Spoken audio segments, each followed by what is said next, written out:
साथियों, क्रांतिकारी जय भीम। क्रांतिकारी जय भीम। क्रांतिकारी जय भीम। मैं विकास दयाल हापुड़ की धरती से। साथियों, अभी हाल ही में चूंकि एक 1818 में क्रांति हुई थी और एक 2018 में क्रांति हुई है। वो 2018 में क्रांति समस्त भारत में कुछ राज्यों को छोड़ करके हुई है। 200 साल बाद वो इतिहास दोहराया गया है जिसमें हमारे 13 बच्चों को शहादत देनी पड़ी। 2 अप्रैल 2018 भारत बंद SC एक्ट को लेकर के जो किया था, मैं समझता हूं वो सभी साथी, जितने साथी यहां मौजूद हैं, उस इतिहास के प्रमुख गवाह हैं। 2018 को याद करके गौरवान्वित महसूस हमें करना चाहिए। उनके लिए जोरदार तालियां जिन्होंने अपनी शहादतें दी हैं, उनके लिए जोरदार तालियां जो फर्जी मुकदमे वर्तमान सरकार के माध्यम से अभी तक झेल रहे हैं। हम शौर्य दिवस की बात कर रहे हैं, लेकिन अपनी वो आवाज, उन पीड़ितों की आवाज को मजबूती से उठाने में अक्षम है। बाबा साहब को धोखा देने में सक्षम है। बाबा साहब को धोखा देने में सक्षम है, क्योंकि हम उन लोगों की बात नहीं कर रहे जो लोग हमारे समाज की अस्मिता को बचाने के लिए जेल गए, जिन्होंने अपनी शहादतें दी। वो 13 लोग जो ऑफिशियली रिकॉर्डेड हैं, अनऑफिशियली रिकॉर्डेड बहुत ज्यादा है। यहाँ खड़ा हुआ व्यक्ति, प्रत्येक व्यक्ति, बैठी हुई महिलाएं, माताएं, बहनें, उन लोगों के लिए सोचें, उन शहादतों को सोचें जो 200 साल बाद फिर 2018 में दोहराने का काम किया गया था। तब भी मनुवाद था, तब भी ब्राह्मणवाद था और आज भी ब्राह्मणवाद और मनुवाद है। तब भी हमारे 500 लोगों ने जबरदस्त तरीके से विरोध दर्ज कराया था, आज भी विरोध दर्ज करा रहे हैं। लेकिन ये क्रांति वहीं के वहीं क्यों रुकी हुई है?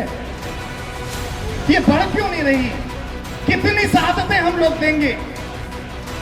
कितने लोगों की, कितने लड़कों, कितने बच्चों की कुर्बानियां हम देंगे? ये हमें सोचने की बात है। जब तक निश्चित रूप से आप अपने स्वाभिमान के लिए खड़े नहीं होंगे, जब तक आप उन लोगों के लिए खड़े नहीं होंगे जो तुम्हारे लिए लड़े, मरे, जेल गए, तब तक ऐसे शौर्य दिवस बनाने की व्यवस्था हम लगातार करते रहें और ये सांस्कृतिक कार्यक्रम करने की व्यवस्था करते रहें, फर्क कुछ पड़ने वाला नहीं है। आपसे निवेदन है, 2018 2 अप्रैल में जितने भी साथी जेल गए थे, आप उनकी जानकारी कीजिए। वो पीड़ित हैं, उनके हक की आवाज उठाइए। वो पीड़ित हैं और अगर आपको जवाब ही देना है, मनोवाद को जवाब देना, तो वर्तमान सरकार को उखाड़ कर फेंक दीजिए। तब हम कहेंगे कि बाबा साहब की बात मौजूदा व्यवस्था में है। आप सभी लोग क्रांतिकारी जय भीम।